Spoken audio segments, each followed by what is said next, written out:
May it please the court. Aaron Vasey, on behalf of the petitioners, I'd like to reserve 3 minutes for rebuttal. This case centers on an adverse credibility finding and the immigration judge's denial of the petitioner's request for a continuance. In finding the petitioner not credible, the IJ relied on 4 alleged inconsistencies, 1 omission, 1 portion of implausible testimony, and a perceived lack of responsiveness. I'm going to address each in turn, at least until one of you stop me. Okay, keep your voice up a little bit, okay? Yes. Yes. Let me ask you, was there a demeanor finding? There was not, and I think there's a disconnect, generally speaking, if you look at the judge's opinion. It characterizes the record as, only events that support the judge's finding. There's no mention of demeanor at all. I think if you review the record, there are plenty of portions of the record that support the opposite conclusion that the respondent or that the petitioner was credible. But turning to the 4 alleged inconsistencies cited by the immigration judge, the first one was that the judge alleged that the petitioner provided conflicting statements about... You're going too quickly and you're talking down instead of out. Okay. Okay. I'll fix this. The judge said that the petitioner provided conflicting information about the location of where a protest began in February 2021. First, this is not a real inconsistency. According to the judge, the petitioner said in his written declaration that the protest began at his house, basically outside of his front door, and that later during testimony, he changed his answer to say that actually the protest began in his neighborhood, a short walk from his home. Again, this is not a true inconsistency. The petitioner clarified during testimony that when he used the word home in his written declaration, he was referring not to his literal house, but to his neighborhood, Kazenga. Again, he received a number of questions from this by the IJ attempting to clarify this. And at the end, he, again, maintained that same position. He said, while I did leave my home, the protest began in my neighborhood a short walk away. Again, the petitioner's position is that this is not a true inconsistency. So when the petitioner said in the declaration, the demonstration began at 10 a.m. at our home in Kazenga, your point is he meant kind of the general area where I live, not my specific residence. And the word used is not house, it's home, which I think supports that. Even if this is an inconsistency, I would say that it's trivial. The petitioner testified consistently about the date of this protest, the purpose of this protest, his involvement and his family's involvement. Whether the protest began outside of his front steps or a short walk away doesn't enhance the petitioner's claim and doesn't have bearing on his credibility. They were headed to a particular location, is that right? Correct. And the petitioner was able to speak with specificity about the route that the protest is going to take. Again, that's something that's not mentioned in the IJ's conclusion because I think it goes against the ultimate conclusion reached by the IJ. Another inconsistency cited by the IJ is conflicting information about whether the petitioner was in the DRC when he was working closer to the border between Angola and DRC around the time that these events transpired in 2021. Essentially, at first, when questioned about this, petitioner says that he hasn't been in the DRC since 2002. Based on the record, he spent many years of his life as a young man in the DRC, and he stopped living in the DRC in 2002. I don't think this is an inconsistency. I think this is instead an example of the petitioner merely misunderstanding the question being asked. You can see this clearly reflected in the transcript at page 213 on line 11. The petitioner specifically asks, what do you mean by, when I was last in the DRC? Do you mean when I was visiting for tourism? What do you mean? At that point, counsel for the department clarifies, when were you last on DRC soil? After that, the petitioner's responses are consistent and detailed. He says, oh, yes, in that case, I was traveling to the DRC regularly to conduct my business because I worked on the border. Moreover, when we focus on this inconsistency, the petitioner is never given an opportunity to explain this alleged inconsistency. Nor is this court has consistently held that failure to provide a petitioner an opportunity to explain an inconsistency does not survive the substantial evidence standard of review, nor is this an inconsistency that's so obvious that the IJ doesn't have to bring it to the petitioner's attention, right? We have a case here where the petitioner's asking clarifying questions and clearly doesn't understand the previous questions he was being asked. It's not obvious that he was on notice that his previous answers were inconsistent. The IJ's failure to provide the petitioner an opportunity to explain, therefore, doesn't survive substantial is not supported by substantial So the evidence. bottom line here on this one is that he crossed into the DRC, I guess it is. Yeah. In the market area. Right. Past conduct business. Yeah, and you'll hear me say this repeatedly. A lot of the inconsistencies or issues cited by the AJ, I think, really relate to trivial details. I think any case is going to have these types of inconsistencies. At the core of the court's analysis of someone's credibility is the question: are they fabricating their claim? Here, I just don't think there's any logical reason to infer that the petitioner's lying or hiding his involvement or his travel back and forth across the border to enhance his claim. I don't think it bears on his credibility. Well, his presence in the in the Congo, the DRC, would indicate that he was afraid of being in Angola. And if he said, "I've gone back and forth to the DRC all this time," it doesn't indicate that he was afraid of being in Angola. He was just living in Angola, but crossing for salesman purposes. And that's true to an extent. So the petitioner did relocate far away from where this, incident of extreme harm took place. That harm took place in Luanda, basically the capital city of Angola, of the country. The petitioner and his family relocated to this border town. And for a time, I think they did feel like they were safe there. How far away was that? I think the petitioner testified that it was about a 6-hour drive away.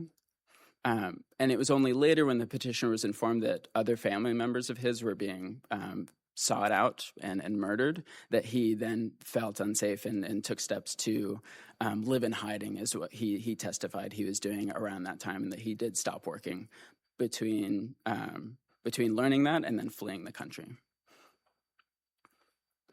There's the situation with his father. I'm sorry, Your Honor? The other consistency had to do with his father. Yes. So this inconsistency relates to the petitioner's account of the extreme harm that he and his family suffered on this night of February 13th. So specifically, the IJ took issue with the petitioner's account of what he witnessed of his father's death, of his father's final moments. Here, I'd just say that case law is clear that courts have to take witnesses as they are, recognizing the normal limits of human memory and recall, especially where the witness is testifying about traumatic events that involve sexual violence and death. Here, the petitioner was describing an extremely traumatic event and had to pause at one point to collect himself. You can see that on page 162 of the record if you check the transcript. Given the traumatic nature of this event, I just think it's wrong for the IJ to hold this against the petitioner's credibility. Asking any survivor of such a traumatic event these questions repeatedly would naturally result in differing answers, especially when discussing details like this that are really at the core of the traumatic nature of the event, his father's final moments. There seemed to be a consistent pattern, though, in his responses to inconsistencies between his testimony and his declaration. When his testimony was consistent with the declaration, he said, "Yes, I remember that." But when it was inconsistent, he said his mind was so disheveled that he doesn't have any explanation for the inconsistency. I would push back on that characterization, but you're right, Your Honor. The petitioner did say repeatedly throughout the testimony that his memory issues kind of were influencing his testimony in some way. Only when inconsistent. His memory issues didn't surface if the testimony was consistent with his between testimony and declaration. I think you're right, generally speaking, Your Honor. But again, I don't think that it's fair to impute the petitioner with kind of a nefarious motive on that basis, right? The petitioner's he has selective brain problems, apparently. I would disagree with that caricature, Your Honor, respectfully. Was the inconsistency about his father having to do with whether or not his father was dead when he saw him, or whether or not He's in his last moments of his So life. the inconsistency relates to what the petitioner witnessed when he entered the room where this, harm was taking place. The first hearing, he testified that his father was dead when he arrived in the room. At the second hearing, he testified that when he arrived, he saw basically the light go out of his father's eyes, is what he testified. And Your Honor, to address your point about the memory issues, I will point out that this is something raised in the petitioner's written declaration. So before any testimony is taken, he states clearly that this traumatic event that he's experienced in combination with this, literal injury to his head has generally speaking affected his memory. I think that came up during the hearing when kind of pressed on these details, and I think the petitioner really just broke down and was unable to respond to questions at some point. But again, I think that's different from refusing to answer.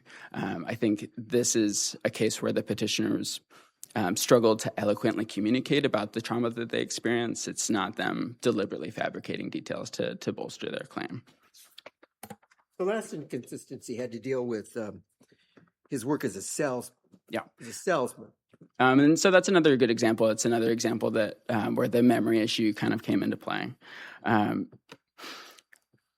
Again, we acknowledge that the petitioner was not able to explain this conflict, right? So he says that he stopped working at a specific date. His written declaration says that he had continued working. And the petitioner wasn't able to explain this, but I think this is best viewed as an innocent breakdown of the petitioner's ability to recall the details of his declaration after hours of testimony. This portion of the transcript specifically takes place basically at the end of the petitioner's second hearing. So he's been questioned for hours, and I think there's just a breakdown, so to speak. You can see this immediately prior. The petitioner makes a simple mistake, providing an incorrect month in response to one of my questions. The previous answer before this issue, the petitioner is already kind of making simple mistakes, and I think that supports our characterization or our explanation that, again, the petitioner this is an innocent failing to explain. I only have a few seconds left, so I just want to address the omission specifically. So the IJ also faulted the petitioner for omitting details about past harm that he suffered about a decade before he left the country. The IJ does exaggerate this omission, so the petitioner had from the very beginning disclosed his and his family's long history of political activism in Angola, but the IJ is correct that none of this specific past harm was disclosed. I think the IJ does two things. Disclosed where? In the declaration? In the declaration. Yeah. It is disclosed basically at the onset of testimony. So when the IJ asks the petitioner if there's any additions or corrections he wants to make to his document, the petitioner brings this up voluntarily. But why was this not in the declaration? He seems to have some different answers on that. And I would say that the answer is the same, but the petitioner was providing different portions of that answer in response to repeated questions. At the first hearing, the petitioner is only asked a single question about this. Why isn't this included in your declaration? He says it's my attorney's mistake. He only receives more questions about that at the second hearing, where he provides just more information.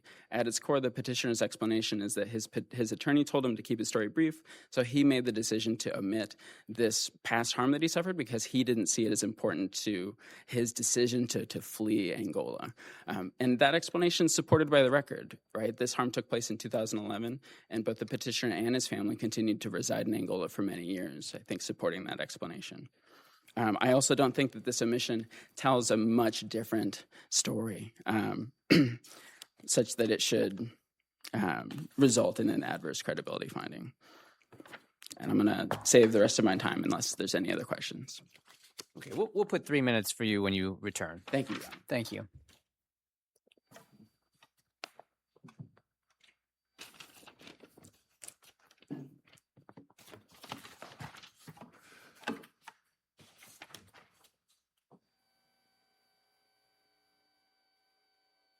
Okay, we're good. Good morning, Your Honors, and may it please the Court, Stephanie Groff for the Attorney General.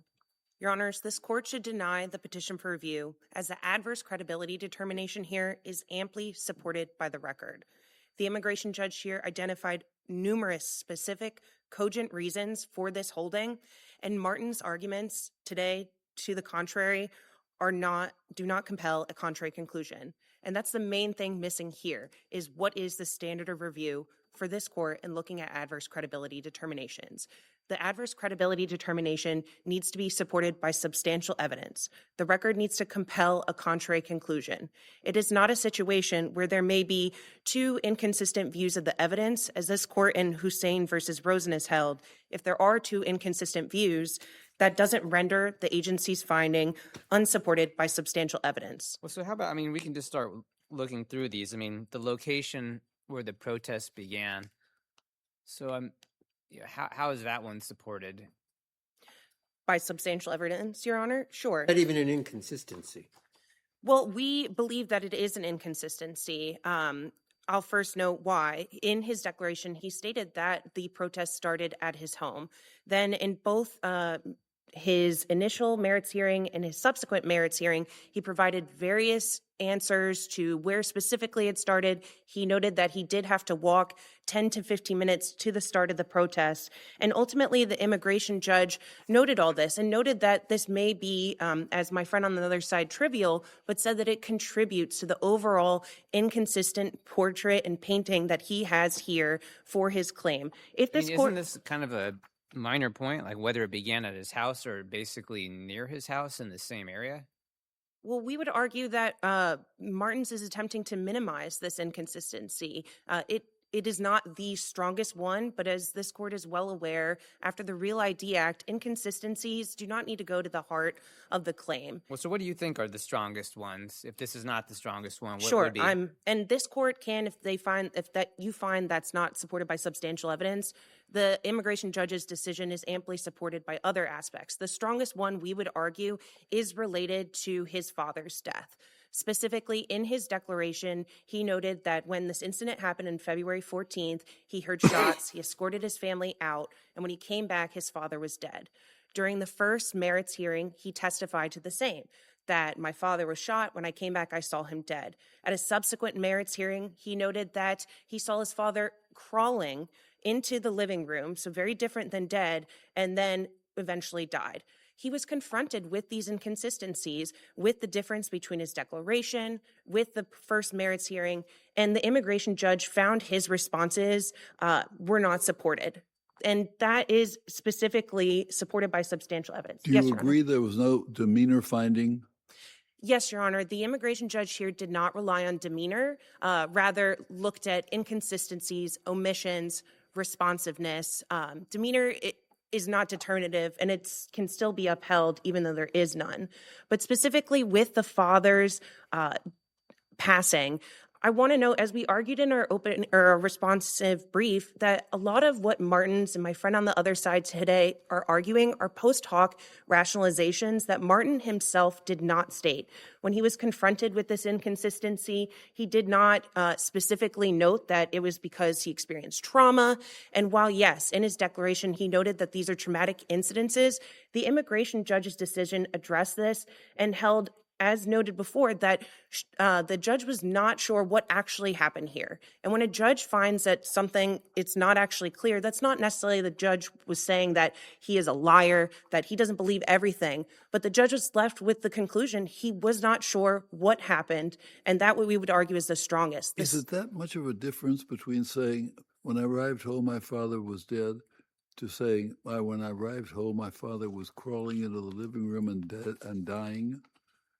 Well, yes, Your Honor, we do think that it's a strong difference because the immigration judge here found that it was, and we think. I mean, why is it such a strong difference? I don't understand. Because this is a traumatic moment that Martins has claimed is the crux of why. Saw his father, either dead or dying. What difference does it make? Well, it makes a difference because when he was confronted with it, he wasn't able to fully explain why he stated in both the declaration and his testimony what the difference Don't was. think it would be hard for somebody to explain that, to see their father? Of course, Your Honor, the government's not claiming that this is a traumatic incident, but what the court needs to look at is whether the record compels a contrary conclusion. And the judge here, this is not something where the judge says, I don't believe him, the end. The judge provided various reasons why, specifically noting that when attempt to clarify, he was unable to explain. He just noted, in my declaration, I provided a general account. That does not reflect why at his initial testimony he stated one thing. And again, while the Real ID Act no longer requires inconsistencies to go to the heart of the claim. The immigration judge here found that Requires inconsistencies. it does. And relating the two versions of his father being killed doesn't seem to me to be that much of an inconsistency. Is it to you? Yes, Your Honor, we argue that it is an inconsistency, and specifically here because there are various accounts of what happened. But if this court, again, were to not agree with us on the start of the protest and this, we still believe that there are various other aspects of the immigration finding. How about him going to the DRC? That is one of our weaker supported claims, but it, as you, Judge Bea, noted with my friend on the other side, one reason that the judge found that was important is because he was afraid to be in Angola, and then he's later testifying that he's traveling back and forth, which the judge found that that's an indication that, again, it is not clear what happened to him. If everything he said happened to him before happened, then why is he traveling for work and unclear? I'll also note with traveling to the DRC, my friend on the other side noted that he wasn't confronted with this inconsistency. As we pointed out in our brief, that was not raised in their opening brief, so we would argue that it's waived. The claim that the judge... Doesn't the IJ say that, though, or...? Well, the judge said, yes, I didn't confront you with this inconsistency, but it's a clear one. And in their opening brief, they didn't mention that he was not confronted. But nonetheless, as the judge found, if an inconsistency is clear and obvious, then it doesn't need to be brought up. I would point this court to the second... How would this meet that standard just when he's asking for clarification? Like, there does seem to be some... I mean, he seems to be trying to offer this information, and there's maybe some confusion, but regardless, how would this be an obvious inconsistency under that set of circumstances? Sure. The immigration judge found that it was an obvious inconsistency because, again, he specifically noted that whether or not he was leaving Angola after what he claimed these traumatic incidents happened, and whether he left to go to the DRC, whether he was afraid, that is a problem. And I'll also note this also ties back to when he claims he was in hiding. That was another inconsistency that the immigration judge relied on. Martin stated that he moved his family miles away. He remained in hiding, but later was confronted with information that he continued to work and then continued to cross into the border. He was unable to explain why that happened. And today, and in their briefing, Martin's counsel notes that he was exhausted, traumatic incidences happened, but this court can't credit attorneys' statements and post hoc rationalizations. I also want to point this court to what we would argue is our second strongest, is the incident at the hospital. After the February 14th attack, Martins testified that he went to the hospital with his mother and that he remained there for one night because he believed that's all he wanted. However, the judge noted and confronted him with the supporting evidence that stated there were two specific supporting pieces, medical documents, both by the same doctor, that were dated February 14th, but listed his discharge date two separate dates, a week in advance and I believe 2 weeks in advance. When confronted with this, Martin stated that he wasn't sure why it was dated and he only wanted to stay one day and left. Additionally, the immigration judge found this unreasonable and not persuasive, that his mother would have stayed in the hospital and was a well-known UNITA member, and Mr. Martins was afraid to stay because he was afraid the government would seek him out for harm. This is strongly supported by the record evidence. There are inconsistencies. It's not clear. I'll also note that the documentary evidence doesn't fit. Wait. What's inconsistent about that? Inconsistent with his testimony that he... Not between what happened to his mother and him, but... No, the inconsistencies is related to how long he stayed in the hospital. Inconsistent with the documents? Inconsistent with the documents. The two documents themselves are inconsistent. There's two dates of his release. It's also inconsistent with his statement that he stayed in the hospital for one day.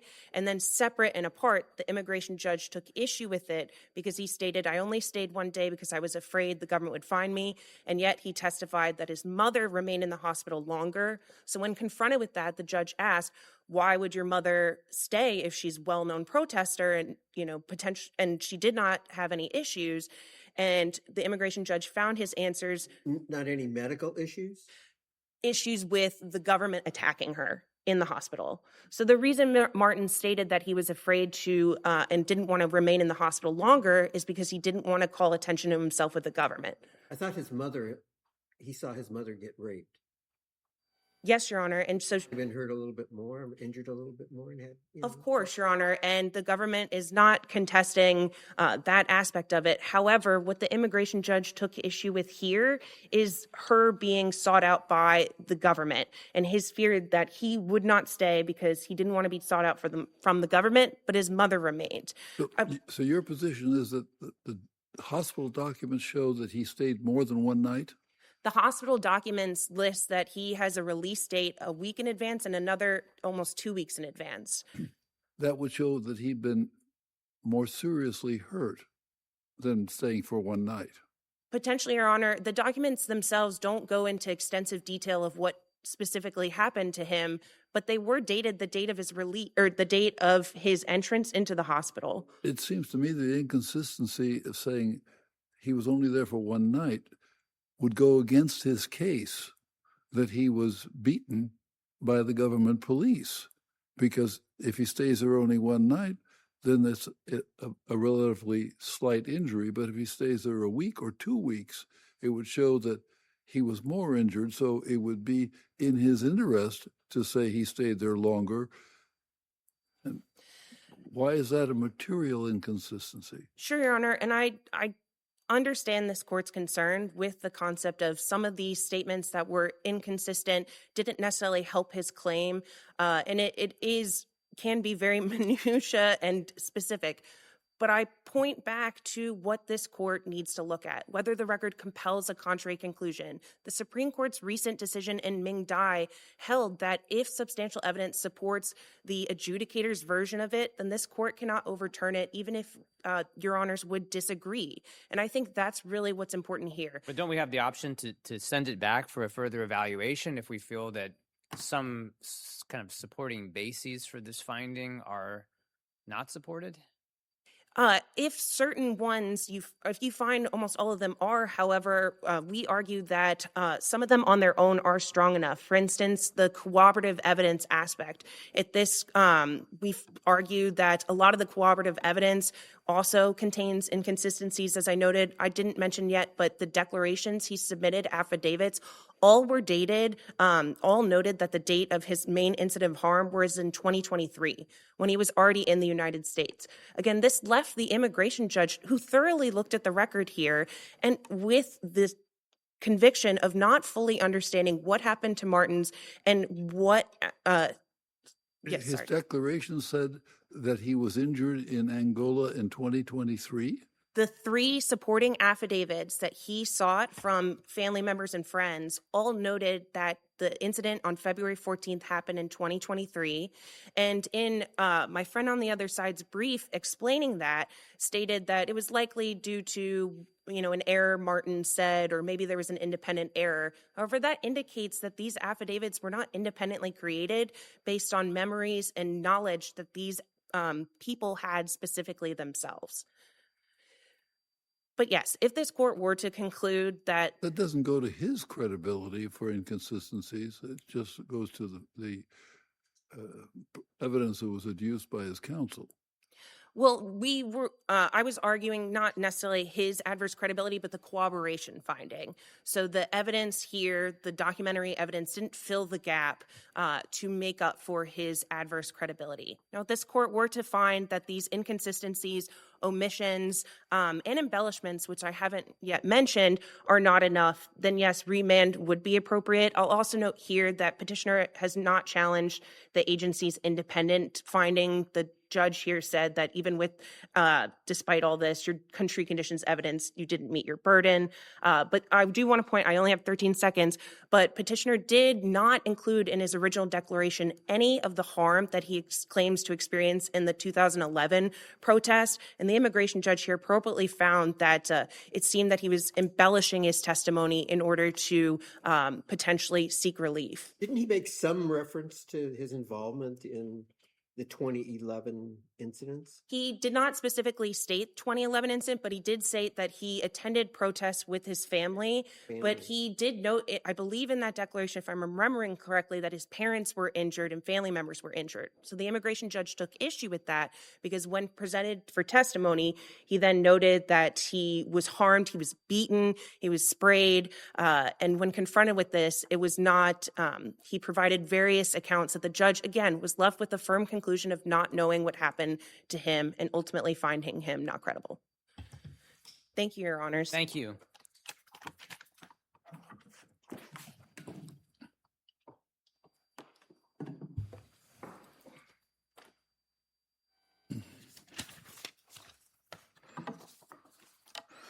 Okay. So first, I want to address my colleague's, statement about these embellishments. I think that if you set aside these new facts related to this omission, this past harm that occurred in 2011, this case still already has an immense amount of harm that I think rises to the level of not just persecution, but torture. We have murder and rape and really the worst types of violence. These new details, though, relevant to the petitioner's political history, I don't think actually move the needle in the legal analysis of the case, and I don't think they should be construed as embellishments. Next, I want to talk about the IJ's, insistence that portions of the petitioner's testimony were implausible. This, again, relates to his explanation that he left the hospital early because he was afraid of being apprehended by the police while his mother remained in the hospital. The judge is correct that his mother was also an UNITA member, but the judge ignores other evidence in the record that could equally explain this, right? The fact that the petitioner's mother's injuries were more severe, that she was beaten and raped, and that might prevent her from leaving the hospital early. This is also an example where I don't think that IJ gave the petitioner an opportunity to explain this potential issue, which again means that I don't think this aspect of the judge's decision is supported by substantial evidence. What's your explanation with respect to the different dates on the medical records again?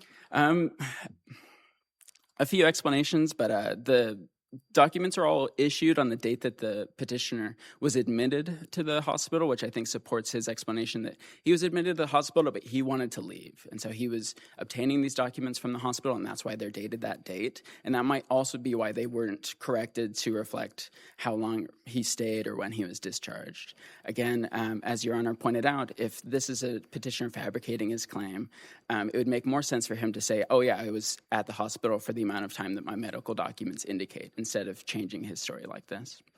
While I have time, I also just want to briefly touch on the denial of the petitioner's motion for continuance. Right, the petitioner sought more time so that his spouse, who had just arrived in the United States, could travel to Washington. I don't argue that because you didn't bring it up in your opening argument, and counsel didn't have an opportunity to meet that. So Okay. the continuance issue, I think, is waived. Okay, I'll leave that for the briefs then. In that case, with my last 30 seconds, so I'll just talk about the father's death and how that detail doesn't, I think, affect the case. The petitioner testified consistently about the fact that his father was killed, the identity of the people that killed him, and other specific details, the statements that these attackers are making. This alleged inconsistency about whether his father was alive or not when he entered the room really, again, doesn't move the needle and shouldn't be seen as the petitioner attempting to enhance his claim.